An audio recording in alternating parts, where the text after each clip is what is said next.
Hello everyone, welcome to Chanakya IAS academy Patna. My name is Rajan Kumar Singh. चर्चित मुद्दों के इस सीरीज में हम चर्चा करते हैं विभिन्न मुद्दों पर।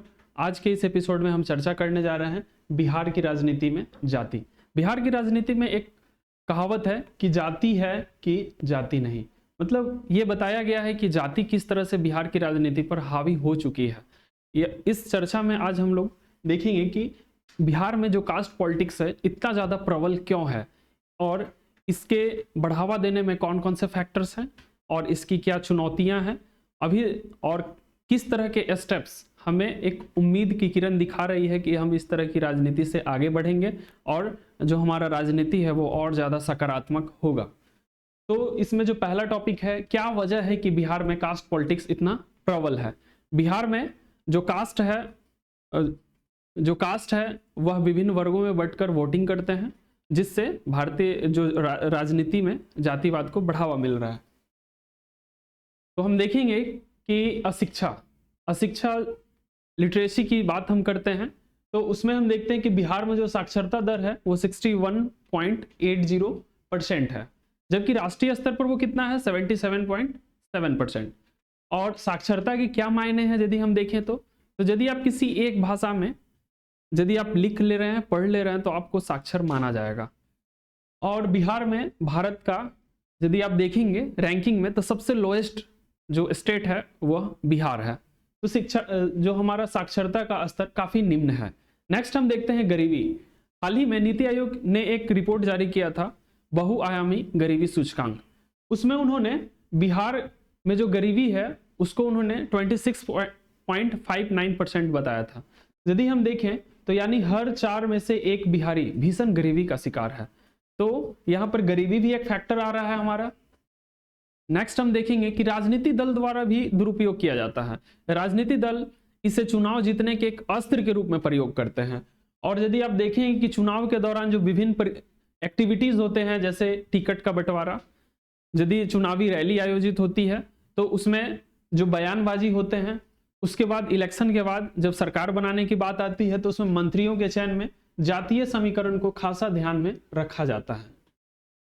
नेक्स्ट हम देखेंगे कि बिहार का जो सोशल स्ट्रक्चर है, सामाजिक संरचना, उसमें भी देखेंगे कि लोग अब सहज, इसी वर्तमान जो पैटर्न है उसमें सहज महसूस करते हैं, जो कि कहीं ना कहीं एक नेगेटिव पॉइंट है। यदि आप देखेंगे कि शादी विवाह, इंटरकास्ट मैरिज को अभी भी बिहार का सोसाइटी उस तरह से एक्सेप्ट नहीं कर पाया है। यदि आप एक और चीज गौर करें तो विभिन्न जो जातियां हैं उनके अलग अलग देवता हैं, तो कहीं ना कहीं यह जो है एक अलग उनमें एक अलगाव की भावना को पैदा कर रही है। तो जो हमारा सोशल स्ट्रक्चर है वह भी एक बहुत बड़ा फैक्टर बन रहा है। नेक्स्ट हम देखेंगे कि देखेंगे कास्ट सिस्टम, ब्राह्मण, क्षत्रिय, वैश्य और शूद्र, इसका एक कहीं ना कहीं यहाँ पर उपस्थिति बिहार के समाज में दिखता है। नेक्स्ट हम देखेंगे कि शोषण, ऐतिहासिक रूप से जो शोषण होते आए हैं, जैसे संसाधनों के बंटवारा में खासकर भूमि का जो असमान बंटवारा है, और छुआछूत, एक जो फैक्टर है छुआछूत और भूमि का असमान बंटवारा, यह भी जो है लोगों को जातीय आधार पर गोलबंद करते हैं। जो जातियां पिछड़ी हुई हैं वह जो है इस संसाधन पर अपना हक जताना चाहती है और जिनके पास पहले से मौजूद है वो इसे छोड़ना नहीं चाहते हैं, तो जातीय गोलबंदी तीव्र हो जाती है। फिर हम देखेंगे कि आरक्षण को लेकर देश में जो मांग बढ़ रही है, और इस चरण में हम देखते हैं बिहार में भी ऐसा हो रहा है, विभिन्न जातियां जो है मांग करती हैं। तो लोग भी जो हैं दबाव समूह, खासकर वो एक प्रेशर ग्रुप बनाते हैं जिसमें उन्होंने जातीय आधार पर जो दबाव समूह के द्वारा विभिन्न जातियों को एकजुट किया जाता है कि जितना ज्यादा एकजुट होंगे सरकार पर दबाव बढ़ेगा और सरकार उस जाति विशेष को आरक्षण का लाभ देगी। तो इस तरह से कास्ट पॉलिटिक्स जो है आगे बढ़ता है। नेक्स्ट हम देखेंगे कि हाल ही में हमारा बिहार सरकार ने 2 अक्टूबर 2023 को गांधी जयंती के अवसर पर जातीय आर्थिक सर्वेक्षण पेश किया था, जिसमें जाति का भी उल्लेख किया गया है। तो उन्होंने पूरे बिहार को जो है 214 जातियों में बांटकर उन्होंने बताया है। और यदि आप कुल आबादी इसके आधार पर, इस सर्वेक्षण के आधार पर देखें तो 13.07 करोड़ यहाँ की कुल आबादी है बिहार की। तो इसमें आज हम एक एनालिसिस करेंगे, क्या 13 करोड़ आबादी को 214 तरीके से विकास किया जा सकता है क्या? तो इसमें 2-3 एंगल आते हैं। एक जो पॉजिटिव एंगल आता है कि इसमें कुछ दिखता है कि हाँ किया जा सकता है, लेकिन कुछ चुनौतियां भी हैं। तो इसमें हम देखेंगे कि हाँ किया जा सकता है, तो उस पॉइंट से यदि हम देखें तो क्या क्या एंगल्स निकल कर सामने आते हैं। तो सबसे पहले हम देखते हैं कि जो मौजूद आर्थिक असमानता है उसकी हमें पहचान होगी। तो अलग अलग जातियों में जो असमानता काफी जो फैली हुई है उसको हमें समझ करके ऐसे पॉलिसी हम बनाएंगे जिससे जो वो असमानता है दूर होगा और कास्ट पॉलिटिक्स पर ये नेगेटिव इफेक्ट, कास्ट पॉलिटिक्स को दूर करने का ये काम करेगा। नेक्स्ट हम देखते हैं राजनीतिक दलों की एक पुरानी मांग रही है कि जिसकी जितनी भागीदारी उसकी उतनी हिस्सेदारी, मतलब जनसंख्या में भागीदारी, जो जाति या जो समाज जिसकी संख्या ज्यादा होगी संसाधन पर भी उसकी ज्यादा हक होनी चाहिए। खासकर ये समाजवादी वर्ग का ये मांग रहा है, पुराना मांग रहा है, जिसकी जितनी संख्या भारी उसकी उतनी हिस्सेदारी। नेक्स्ट है हम देखेंगे कि यह जो सर्वे आया है कास्ट सर्वे, उसमें कल्याणकारी योजनाओं में भी वृद्धि होगा, जैसे आवास, शौचालय, कृषि अनुदान, ये सब जो कल्याणकारी योजना है उसमें वृद्धि होगा। तो कहीं ना कहीं लोगों का जो आर्थिक स्थिति है वह सुदृढ़ होगा और वो इस कास्ट पॉलिटिक्स से ऊपर उठ के सोचेंगे। नेक्स्ट है राजनीतिक प्रतिनिधित्व का विस्तार। तो यदि हम देखें इससे संख्या का पता चल रहा है, उनका प्रतिशत पता चल रहा है, तो उनका पंचायत में, विधानसभा में, लोकसभा में जो उनकी प्रतिनिधित्व है, उचित प्रतिनिधित्व जितना उन्हें मिलना चाहिए उस पर वे दावा कर सकेंगे।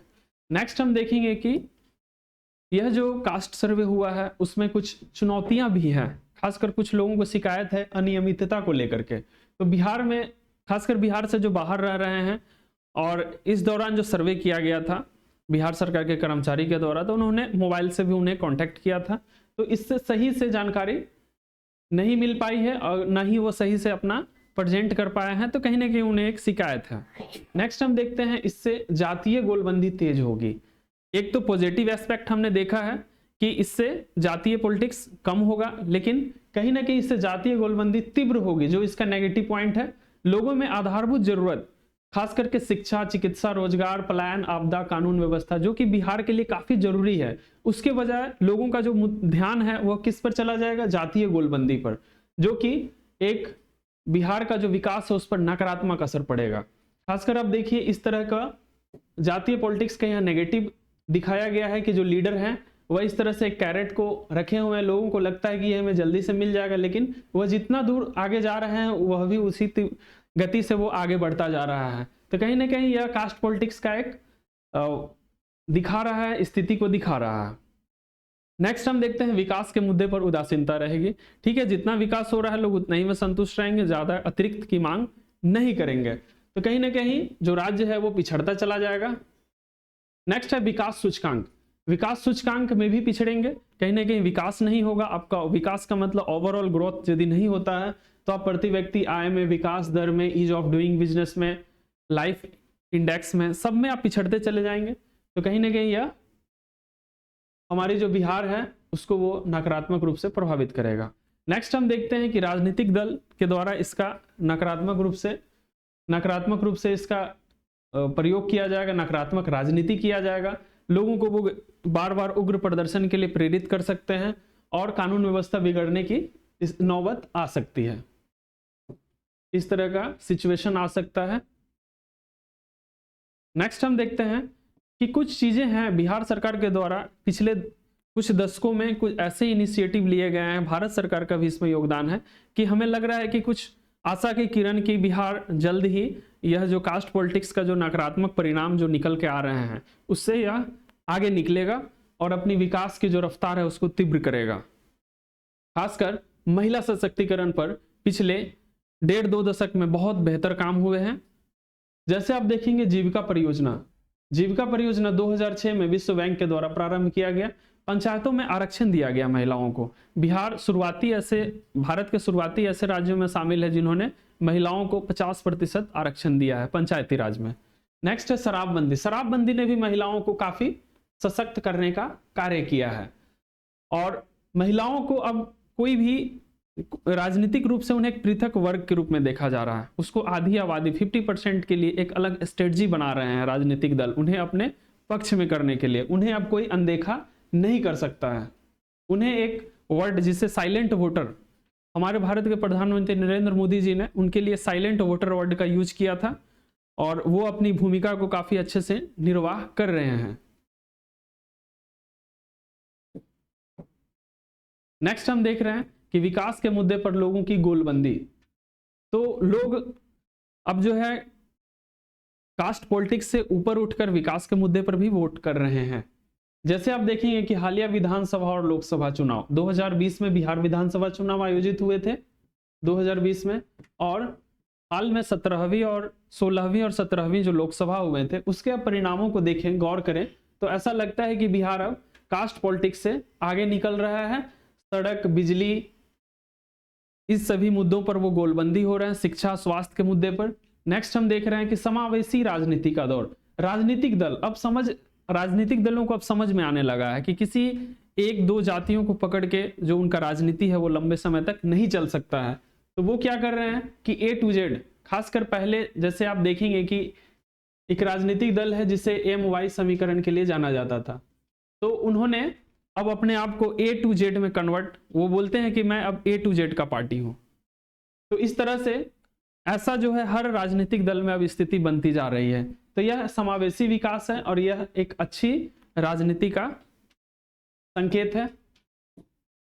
नेक्स्ट हम देखेंगे कि मतदाता भी अब जागरूक होने लगे हैं। मतदाता भी अब समझ में उन्हें आने लगा है कि यदि हम केवल कास्ट के आधार पर वोट करते रहे तो हमारा सर्वांगीण विकास कभी नहीं हो सकता है, और इसके बदले जो कास्ट वोटिंग है इसके बदले वो क्या करेगा कि कई सारे बुराइयों को लेकर आएगा। खासकर आप देखेंगे कि राजनीति का अपराधीकरण बढ़ेगा, पलायन बढ़ेगा, निवेश में कमी आएगी, काला धन होगा और संगठित अपराध, इन सभी चीजों में वृद्धि होगी, जिसका अंततः पूरे राज्य के लोगों को नुकसान होगा। इस तरह की घटनाएं बढ़ेगी जो कि बिहार की जनता को काफी नुकसान करेगा। नेक्स्ट हम देखते हैं सोशल मीडिया का नियमन। सोशल मीडिया 2021 में भारत सरकार के द्वारा एक नियम लाया गया था, IT information technology intermediary guideline and digital media ethics code rule 2021। हम देखते हैं कि सोशल मीडिया क्या करता है कि अफवाहों को तीव्र गति से फैलाव करता है, जिसकी वजह से कई बार संघर्षपूर्ण स्थिति बन जाती है, इंटरनेट शटडाउन करना पड़ता है। इससे कानून व्यवस्था तो बिगड़ती ही है, आर्थिक रूप से भी काफी नुकसान होता है। तो इसीलिए भारत सरकार ने इस एक्ट को 2021 में पारित किया था। उम्मीद है कि यह एक्ट जो है कहीं ना कहीं कानून व्यवस्था को सुधारेगा, कास्ट के आधार पर जो अफवाहें उठाई जाती है उसको भी रोकेगा, और धीरे धीरे कहीं ना कहीं कास्ट पॉलिटिक्स को जो उसके नेगेटिव इफेक्ट हैं कास्ट पॉलिटिक्स के, उसको यह रोकने का कार्य करेगा। इस तरह से जो हमारा आज का चर्चा है वह यही समाप्त होता है। कैसा लगा आपको यह एपिसोड जरूर बताएं, लाइक करें, सब्सक्राइब करें चाणक्य IAS के इस चैनल को।